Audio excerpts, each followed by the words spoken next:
아마 막바지까지 저희들로서는 이게 언론의 보도로 인한 피해나 명예훼손 같은 것은 신속히 복구할 수 있는 방안을 해야 되지만 그러나 국제사회가 걱정하고 국내 모든 언론단체 또 시민단체 걱정하는 이 징벌적 손배를 통한 이런 위헌적 수단은 안 되겠다. 이것도 언론의 자유를 망치는 것이다. 이렇게 설득하고 있습니다. 그런데 민주당이 마지막에 좀 대승적 결단을 해야 되는데 뭐 여전히 마지막 집착을 보이고 있어서 어려운 것 같은데 국회의장과 여야 원내대표 간의 지도부 간의 회의를 통해서 무슨 좀 돌파구가 나왔으면 좋겠습니다. 여야 8인 협의체 의원으로서 이제 11차례 만남을 했습니다. 모두 만 22시간 동안 정말 언론의 자유와 책임을 토론하는 아주 귀한 자리였습니다. 굉장히 서로 핏대를 세우기도 했고 했는데 모든 쟁점을 다 다뤄봤습니다. 우리 요즘에 좋습니다. 한 해에 4천여 건의 언론 중재 사건이 접수됩니다. 그러니까 국민들이 당한 억울한 언론 피해를 이제 호소하는 것이겠죠.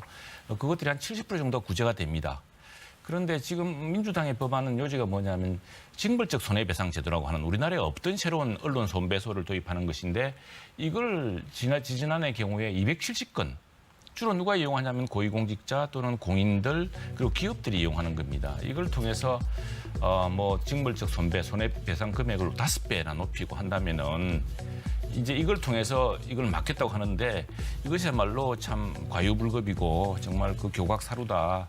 국제사회 걱정하는 것도 이렇게 언론에 대해서 과도한 규제를 하고 또 징벌적 손배라는 방식으로 소송을 내겠다고 겁을 주면은 이게 언론의 자유로운 공개를 막는 것이다라는 걱정이 많습니다. 그런 걱정들을 아마 유엔을 다녀오신 대통령께서도 또 이 주무장관인 문체부 장관도 좀 많이 들은 것 같아요. 그런 것들이 좀 반영되었으면 좋겠습니다.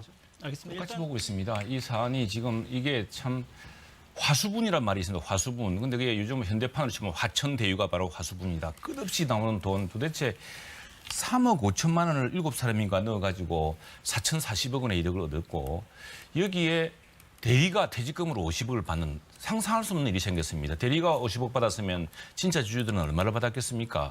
뭐 보니까 무슨 변호사는 그 부인과 함께 뭐 1,000억을 받아가지고 미국에 가 있다는데 과연 그 돈이 어디로 갔는지 그 돈이 어디에 있는지 그걸 찾아야 될 것이고요.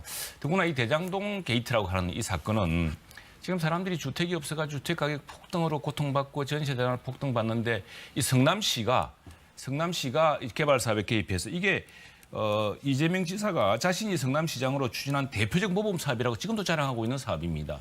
그 사업을 통해서 공영개발은 실제로 공영이익은 적고 이렇게 일부 사람이 이 엄청난 돈을 취득했다고 하고 그것을 지금 당시 성남시장이었던 이재명 지사가 대표적 사업이었다고 자랑을 하는데 이 사람들이 도대체 궁금해하지 않겠습니까? 그렇다면은 대리가 50억 가져갈 정도면은 나머지는 얼마를 가져갔는지 이것은 다른 어떤 경제적 이익 공동체로 묶여져 있는지 이걸 철저하게 특검이든 합수부든 다 밝혀내야죠. 바로 당당하게 특검이든 국정조사든 합수조사든 다 해가지고 밝혀내면 되는 것이고요. 이 사람들이 이게 신공에 놀랍니다. SPC 말 이렇게 하지만은 그 영화에 다 나옵니다. 뭐 악의 도시라든가 요즘 넷플릭스에서 인기 있는 또 아수라라든가 보면은 다 거기 나오는 게 SPC입니다. SPC고 그 시장과 건설업자 그 회장과의 유착 이런 것들이 이제 영화의 스토리 아니겠습니까? 공교롭게도 최근에 그런 영화들이 많이 나오는 것도 참 애스럽지는 않은데 지금 어쨌거나 3억 5천으로 가지고 아무 건설 경험이 없는 회사가 어떻게 돈을 유입해서 왜냐하면 이게 리스크가 없었기 때문입니다. 그건 이제 시장은 이게 리스크가 있다 그러는데 자 기본적으로 입지 좋지요. 다음에 성남시가 그 수용 다 해줬지요. 인허가가 어려울 텐데 인허가 이미 다 시장이 다 해주겠다고 하죠. 무슨 리스크가 있어서 3억 5천 넣어가지고 파이낸싱은 그 땅으로 하는 거기 때문에 땅 짓고 헤엄치게 하는 거고요. 아무런 것 없이 신공으로 3억 5천 가지고 4,040억 벌었다는 사실은 변함이 없습니다. 네, 그렇게 본인이 탈당한 거 민주당들도 많이 그렇게 정치인들이 보통 이렇게 하죠. 그렇게 하는데 지금 중요한 것은 수사를 피할 수 없지 않겠습니까? 본인도 이제 일단 고발을 당했고 또 본인도 무고죄로 또 이재명 지사를 고발을 했습니다.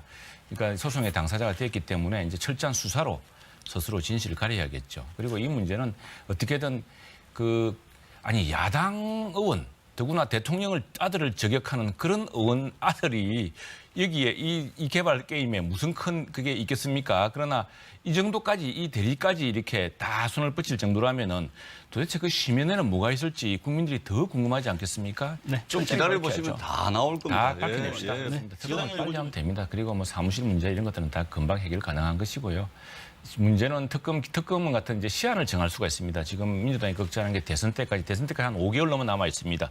대선까지 안 가도록 빨리 연내에 맞출 수 있도록 이렇게 빨리빨리 하는 게 더 중요하다 하겠습니다. 알겠습니다. 하시고 있습니다. 근데 뭐 사실은 우리나라 대통령은 어느 대통령이든 대통령 본인이 리스크였습니다. 외교 잘한다고 자신해가지고 외교 다 망친 대통령 많고요. 무슨 주도 성장해가지고 완전히 지금은 말도 못 꺼내게 되기도 했고. 그래서 사실은 대통령은 이 중요한 것은 남의 말을 듣고 협업할 줄 알고 최고 책임을 질 줄 아는 그런 통합적인 능력이 제일 중요하다고 보고요. 사실은 저 작게 문제 저거는 전문가들도 잘 모릅니다. 5027, 5017, 5027, 뭐 참수운적 작전하고 저게 이제 이 TV 토론이라는 게 보통 1분, 2분으로 하는 이 사실 굉장히 요령이 필요합니다. 좀 요령을 좀 익히셔야 될 것 같고 이 후보들께서 지금 작전 계획이라든가 작게 5015라든가 이런 문제들 우리 외교 안보에 관한 문제들은 저는 오히려 우리 후보들이 섣불리 이야기하는 게 더 위험하다고 생각을 합니다.